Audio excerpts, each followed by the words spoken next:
Today we inaugurate a new cycle dedicated to the tools of the screenwriter, with one of the most used by screenwriters in the creation and structuring of their stories, the cards. A very useful tool that has its origin in the analog world, who has not ever used cards or posted to structure their story, but has its adaptation to the digital world, thanks to mobile applications and script writing programs. And an ideal tool to use the cards and write your script is to use the script planner. What are index cards? Index cards are one of the most effective ways to visualize a script before you start writing it. They work in the same way as storyboards for directors, because they allow you to develop a story flow. Usually each scene is written on a separate card, placed on a large corker wall, and we can visualize our whole story at once. We can also arrange them in our hands and then mix and rearrange the scenes until we find the final structure. What are the cards for? To visualize a script. Using cards for each scene and placing them on a wall or blackboard allows for an overview of the structure. You check how many scenes you have for a first act, a second act, and a third act. A feature film script can have 50 cards, so if you have more than 20 cards in the first act, you are bound to have a long one. Develop a story flow. By writing each scene on a separate card and arranging them, you create a flow in the story that can be easily modified by simply changing the order of the cards. These cards allow us to play with simplicity in the creation of our story. Search for new structures. Once the scenes are written, you can shuffle the cards and see the results. Chance can provide new structures that help us tell the story with more originality. Another effective method is to place the cards on a white table or on the floor, and find an order for them as we see fit. You can combine different scenes and try to find something you like. Encourage the creative side. In the cards we can write down ideas, symbols, metaphors, images or actions that help us to transmit what we want to express in each scene. Transform our story into something material and sensory. In a process that is currently done in front of the computer screen, the cards allow us to return to the sensory roots of our stories. Our fingers touch those cards and rewrite or draw, our hands hold the deck of cards and move them around, our feet move closer or further away from the wall full of cards, so that our eyes look from one side to the other. All our history is on a wall full of paper, ink and pins. As a reminder, writing down all the ideas on easy-to-carry cards helps us remember the scenes and keep them in order during the time the creative process takes before treatment. To reduce a story. In the case of an adaptation, the cards can be used to scale up the book. Afterwards, the scenes that do not serve to tell the story are discarded. This was the method used by Ted Talley, the screenwriter of The Silence of the Lambs, to adapt the book. How to use the cards in different phases of creation. Brainstorming. Every time you come up with an idea for a scene, a character, a line of dialogue, or whatever, you write it down on a card and stick it on the wall. This way you always have it visible so you don't forget the idea. Connections.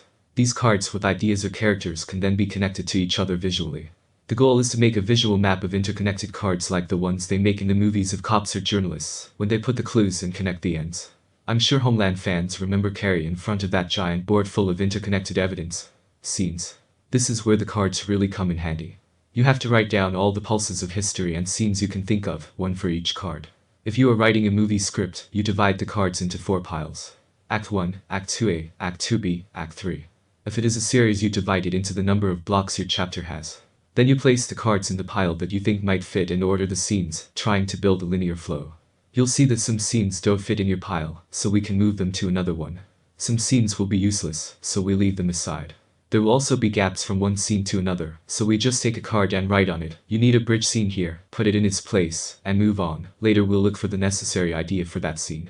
When we finish with all the scenes, we put all the piles into one and see the story as a whole, trying to make the scenes flow one after the other.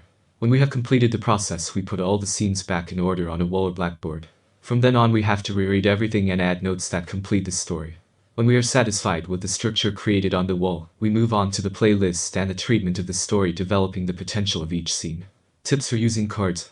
1. In the first round, be brief. A maximum of 10 words per card. 2. One card represents one point in the story, either scene or sequence. You don't need a card for every detail. 3. Keep the cards general enough so that they can be rearranged. If you divide a scene into several, it is more difficult to handle. 4.